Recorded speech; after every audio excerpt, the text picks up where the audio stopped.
আসসালামু আলাইকুম সবাইকে। তো আজকে হচ্ছে রাতে একটু ঘুরতে আসছিলাম। তো একটা বিষয় হঠাৎ করে মনে পড়ে গেল আপনাদের সাথে শেয়ার করি। সেটা হচ্ছে যে আমরা যেহেতু বাঙালি আমাদের কয়েকটি কমন বিষয় আছে।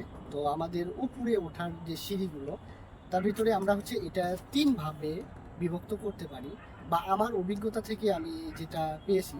তো সেটার ভিতরে ১ম এই যে বিষয়টি আছে যে আপনি যদি ছাত্র অবস্থায় আমাদের হচ্ছে উপরে উঠবে ওঠার একটা চান্স থাকে বা সময় থাকে যদি আমরা প্রপারলি সময় কাজে লাগাতে পারি। এটা হচ্ছে যে আমরা ধনী গরিব বা যে ক্লাসই থাকি সেটার উপরে ভিত্তি করেই বলা চলে। তো আপনারা হচ্ছে যে ছাত্র অবস্থায় যদি আমরা ভালো হতে পারি তাহলে আমাদের ভাগ্যের মোড় ঘোরার একটা সম্ভাবনা থাকে। তো সেখানে যদি আমরা ভালো করতে পারি তারপরে বিভিন্ন বুয়েট চুয়েট বা বিভিন্ন ভার্সিটিতে আমরা হচ্ছে যে ওখানে লেখাপড়া করতে পারি। তো সেখান থেকে ভালো একটা কোম্পানি বা বিদেশে আপনার চাহিদা হবে। তো এরকমভাবে আমাদের হচ্ছে একটা চেঞ্জ আসে।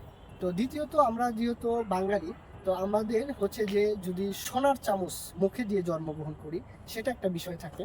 তো ওইখানে আপনার হচ্ছে ফ্যামিলিগতভাবে বা পৈতৃকভাবে যদি অনেক সম্পত্তির মালিক হন বা আপনার বাবা যদি বিজনেস ওনার হয়, সেক্ষেত্রে আপনার অনেক সম্পত্তি থাকে। সেই সম্পত্তিগুলো হচ্ছে মেনটেন করে আপনি হচ্ছে যে উপরে উঠে যেতে পারবেন।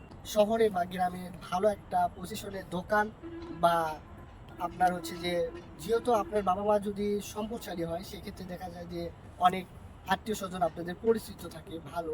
তো তাদের মাধ্যমে একটা চাকরি বিদেশে বা বিজনেসের একটা ব্যবস্থা হয়ে যায়।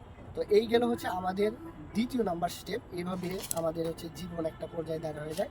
আর তৃতীয় পর্যায়ে যারা আমরা থাকি একবারেই যাদের হচ্ছে যে করার কিছু না থাকে, আমাদের হচ্ছে যে টাকা পয়সা কম সম্পদ কম আবার হচ্ছে লেখাপড়াও করি নাই, তো তাদের ক্ষেত্রে উপরে উপরে ওঠার একটা মাধ্যম আছে, সেটা হচ্ছে কঠিন পরিশ্রম এবং আপনার মেধার যথাযথ ব্যবহার। তো বর্তমানে যেটাই থাকে আপনার অল্প কিছু পুঁজি দিয়ে ছোটোখাটো বিজনেস করে করে আপনি হচ্ছে উপরে উঠতে পারেন। তো যে কোনো কাজ সেটা ছোটো কাজকে ছোটো মনে করেন না, যেটা আপনার ভালো লাগে সেটা দিয়ে আপনি শুরু করতে পারেন, হোক ছোটো কোনো বিজনেস বা ছোটো কোনো জব।